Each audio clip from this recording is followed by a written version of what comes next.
Elín, trúðar að geta unnið þann leik þegar þú vaknaðir í morgun? Já, klárlega. Bara þessi leikur satt ennþá í mér frá því í desember sem við spilum með þar og við ætlum bara að mæta hingað og berjast og við gerum það svo sannarlega og klárum þetta. Voruð þið búin að sjá okkur svona veikleika sem þið náðu að nýta miklu betur í þessu leik heldur en í desember?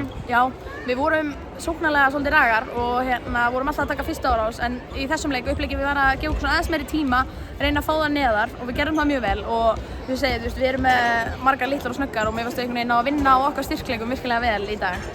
Hvernig var svona undirbúningurinn alltaf? Þið eru búin að missa leikmenn frá, truflaði það mikið undirbúninginn? Já, nákvæmlega, munar mikið að missa þær en mér finnst Sara og Lovísa koma ótrúlega sterkar inn hægra megin og en uppleikið einhvern veginn var bara við ætlum bara að berja varnarlega og gerum það og hlaupum allan leikinn og þetta bara skila sigrinum. Þið ætla að fara að mæta þeim strax aftur á sunnudaginn, heldur þetta verði jafn auðvelt þá? Erfiður útivöllur en við förum bara út með fullt sjálfstraust og það ekkert annað hægt en að mæta bara á fullu og við erum að fara í annað stríð. Þið ætla að tapja fyrstu 2 leikjum í undankeppninni þar sem var bara bras, svo fáið náttúrulega þetta heimsmeistaramót þar sem þið fáið fullt af leikjum. Telur að liðið sé svona komið á lengri stað heldur bara fyrir hálfu ári síðan?